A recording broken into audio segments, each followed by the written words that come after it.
on her recent ouster. In her first remarks since she fled the country, Sheikh Hasina urged her supporters to show their strength in public later this week. Hasina fled to India by helicopter last week amid anti-government protests. Over 450 people died in the unrest leading up to her ousting. Meanwhile, the court in Bangladesh has launched a murder investigation against Sheikh Hasina. Now, the case involves the Bangladeshi police killing a man during last month's civil unrest. Sheikh Hasina is accused of having played a role in the death of a grocer who was shot dead on the 19th of July. The accused also includes 6 top officials from her party, the Awami League. Israeli forces claim they killed around 100 terrorists in Gaza's Rafah city. They said this operation occurred over the past few days. The Israeli military released videos showing the killing of militants and of weapons found in an apartment and a weapons kit. And the operations reportedly also targeted hundreds of other militant infrastructure sites. And Hamas released a video claiming rockets were launched toward Tel Aviv on Tuesday. Israeli military says 2 rockets were fired at Tel Aviv. One fell into the sea and the other didn't reach Israeli territory, with no reported casualties. In response, Israel conducted airstrikes, killing at least 19 Palestinians in Gaza. Israel struck 40 military targets over 24 hours, including sites in central Gaza, Khan Yunis, and western Rafah. The United States has approved a $20 billion weapons package for Israel. The deal includes F-15 jets, tank cartridges, explosive mortar cartridges, and army vehicles. The deliveries of the F-15 jets are expected to begin in 2029.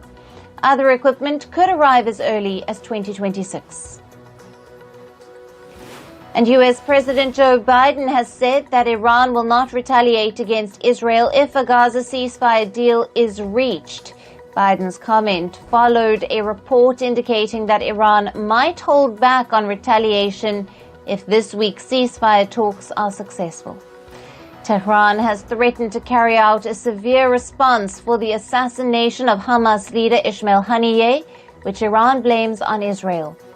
To support Israel's defense, the U.S. Navy has deployed warships and a submarine to West Asia. U.S. forces deployed in South Korea conducted live-fire drills this morning. Tanks and Apache helicopters were deployed during the drills around the city of Pocheon, near the North Korean border. The American and South Korean forces will start their annual joint drills next week. It's called Exercise Ulchi Freedom Shield, and it will begin on the 19th of August. The governor of Russia's Belgorod region has declared a regional state of emergency. He said it is because of the ongoing bombardment by Ukraine. The official described the situation as extremely difficult and tense. He said that daily shelling by Ukrainian forces has destroyed homes and caused civilian casualties.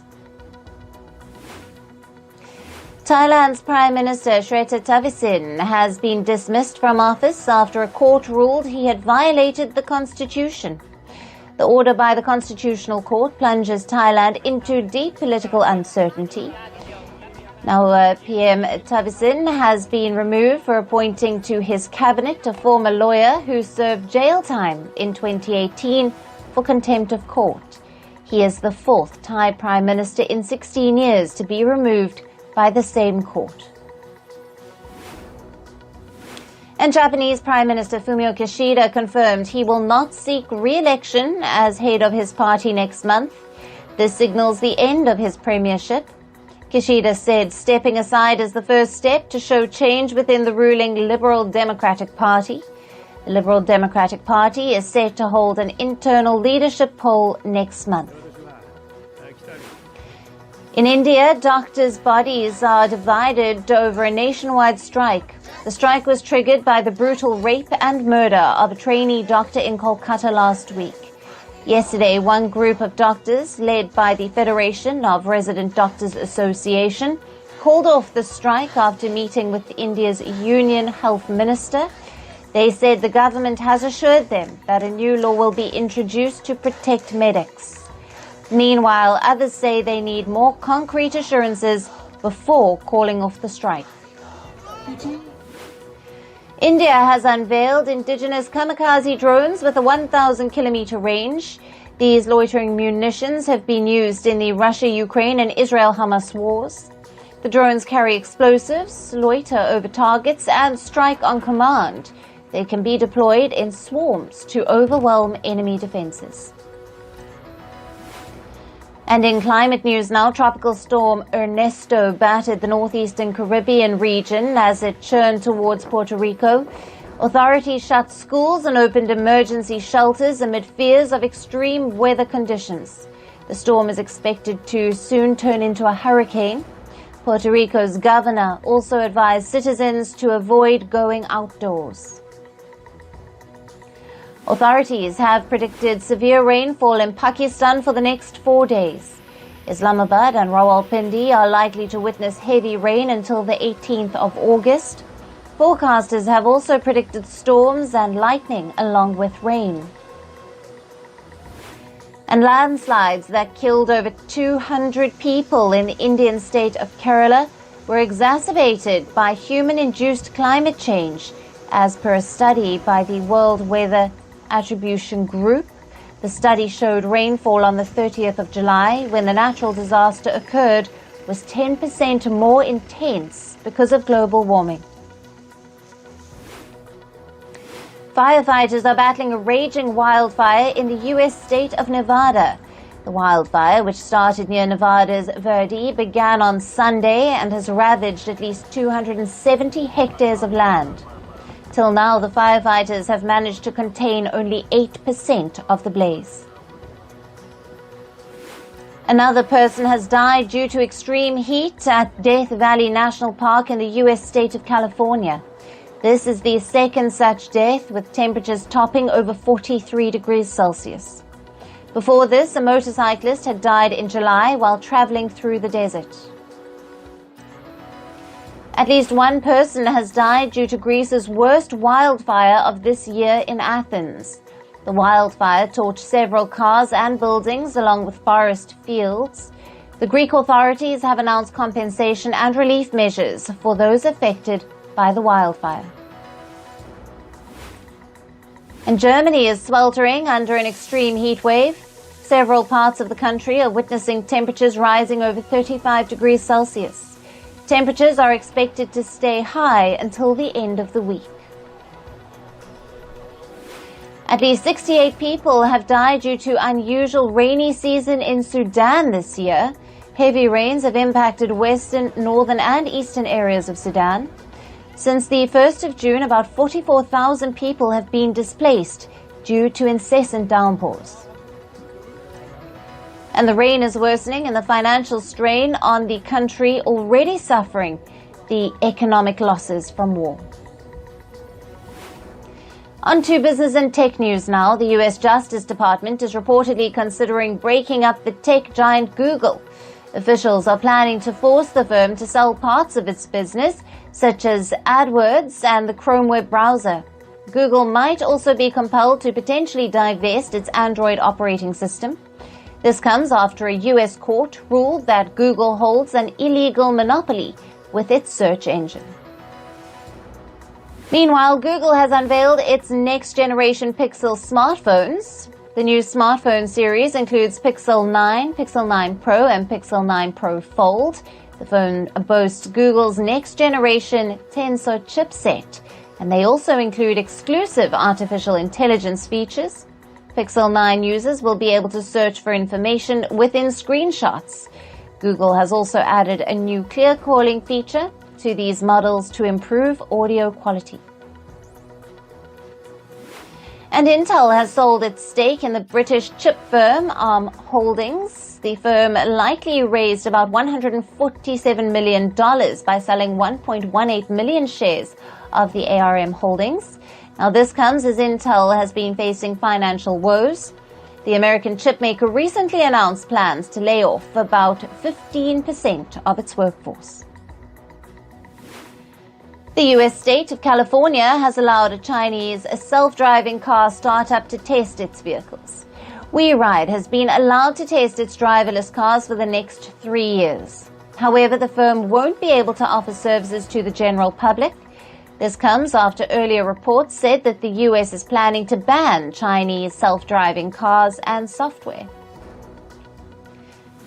An American auto workers union has filed complaints against Donald Trump and Tesla CEO Elon Musk. The United Auto Workers has accused them of threatening workers. The union is citing Trump's comments during his interview with Elon Musk earlier this week. The former U.S. president had praised Musk for cutting the workforce and not tolerating worker strikes. The union says that workers cannot be fired for going on strike under federal law.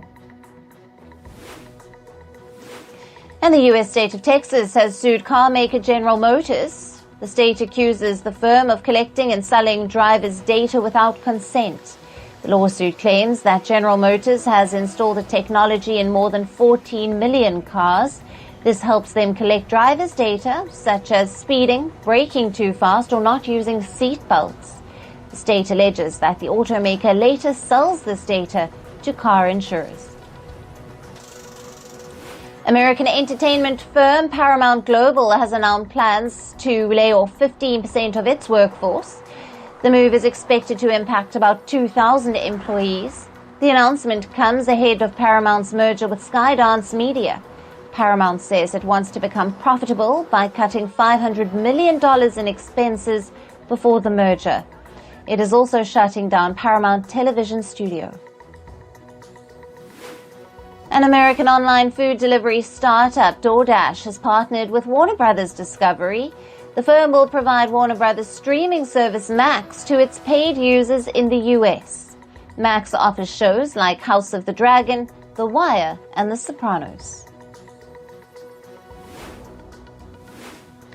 American coffee chain Starbucks is replacing its CEO, Lakshman Narasimhan, just over a year after he was appointed. The firm has named Brian Niccol as its new CEO.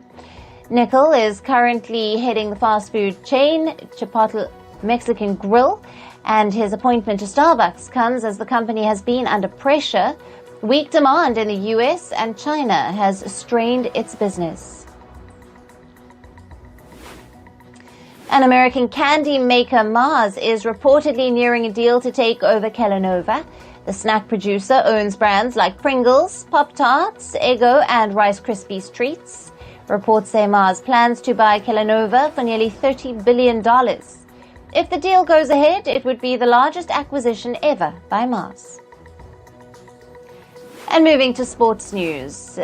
Author J.K. Rowling and billionaire Elon Musk are mentioned in a criminal complaint accusing them of cyber harassment against the Olympic champion Imane Khalif.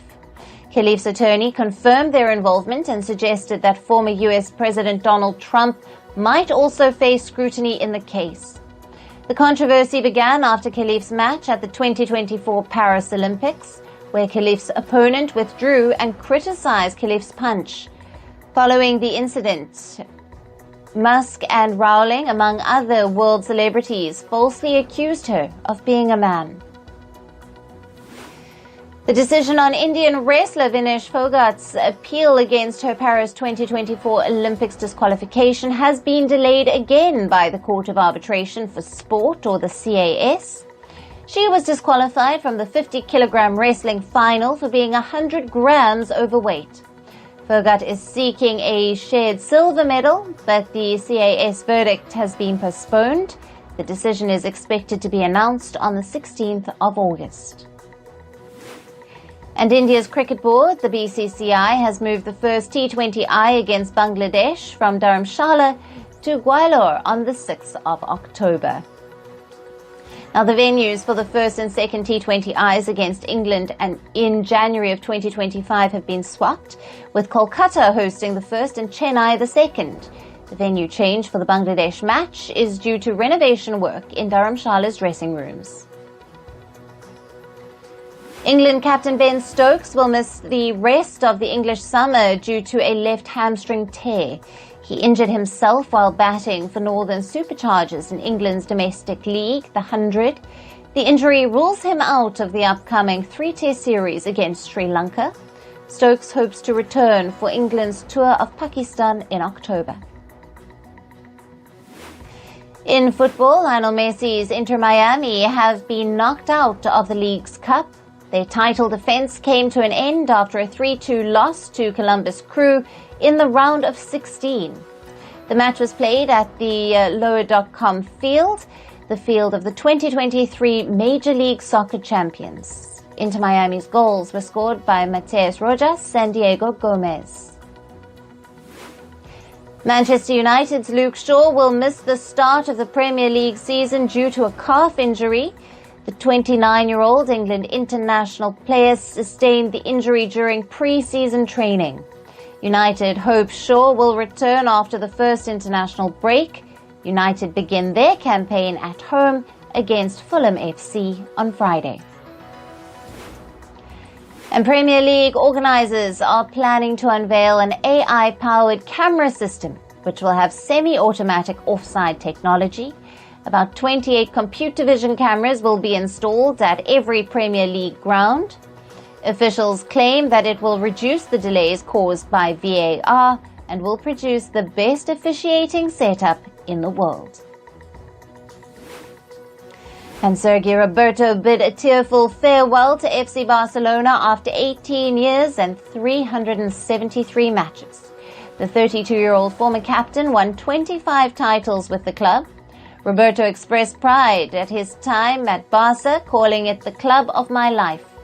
His contract was not renewed in June, and his next club is yet to be decided. In athletics, Valentina Petrillo will be the first openly transgender athlete at the Paralympic Games. She will be competing for Italy in the women's 200 and 400 meters. Petrillo transitioned in 2019 and won bronze in both events at last year's World Para-Athletics Championships. Before transitioning, Petrillo secured 11 national titles in the men's category. And Australian athletes received a warm welcome home as they landed in Sydney yesterday. The team was greeted by hundreds of supporters at the Sydney airport. Australian Prime Minister Anthony Albanese also cheered the Paris Olympics team of the country. Australia won 18 gold medals in the Paris Games, their best ever gold tally. They finished the Games in fourth place after the US, China and Japan. And in entertainment news, Taylor Swift fans have been barred from gathering outside her upcoming concert in London. The move comes after the pop star's concert in Vienna was cancelled due to a suspected terror plot. Taylor Swift is scheduled to perform at London's Wembley Stadium for 5 days starting tomorrow. Her earlier concert in Munich attracted 50,000 extra audience members outside the venue. An American rapper and singer, Quando Rondo, pleaded guilty in a drug case. The 25-year-old is facing charges related to the possession and distribution of drugs, including methamphetamine, cocaine, and marijuana. He was indicted by a U.S. court back in December of last year. Quando Rondo is out on bail until his sentencing. And Oscar-winning actor Michelle Yeoh won't be part of the third Avatar film, Avatar: Fire and Ash. It was revealed by the franchise's director James Cameron. In 2019, Disney announced that Yeoh would be playing the role of Dr. Karina Moak in the movie. However, Cameron says it was misreported. He said that the Oscar winner will be a part of the fourth and fifth sequels of the movie. Avatar: Fire and Ash is set to be released in December next year. Actor and model Peggy Moffitt has died in the U.S. state of California at the age of 86. The actor's son said that his mother died of complications of dementia. Moffitt became a sensation in the 1960s for her bold looks. And American actor Blake Lively took to Instagram to discuss about her recent film, It Ends With Us. She thanked her audience for appreciating women-orientated movies. And Lively's new movie shows the protagonist facing domestic violence from her partner. In a follow-up post, Lively shared a link to a domestic violence hotline number. The third part of the Disney's renowned animated franchise Frozen has got its release date. The film will be releasing on the 24th of November 2027 on the occasion of Thanksgiving. ABC Network has revealed the full cast of The Golden Bachelorette. The reality show will feature 61-year-old Joan Vassos looking for her suitor among 24 men. Vassos, a school administrator, first appeared on TV in last year's The Golden Bachelor. Among her suitors in the latest show are Mark Anderson, Charles Kay, and Charles L. And Hulu has officially commissioned a new comedy series named Mid-Century Modern. The show's stars cast includes Nathan Lane, Matt Bomer, and Nathan Lee Graham. It narrates the story of three gay best friends who decide to spend their golden years living together in Palm Springs. The release date of the series hasn't been announced yet. And Alex Garland-helmed film Civil War is set for streaming release on the 14th of September. The A24-produced movie stars Kirsten Dunst, Kaylee Spaney, and Wagner Moura, among others. Now, the movie will stream on Max, but will also be available to purchase on Prime Video and Apple TV+. The lineup for the 2024 Toronto International Film Festival has been announced. Francis Ford Coppola's Megalopolis and Luca Guadagnino's Queer have been added to the list. The festival will also feature special event screenings of the 1994 film Double Happiness, starring Sandra Oh.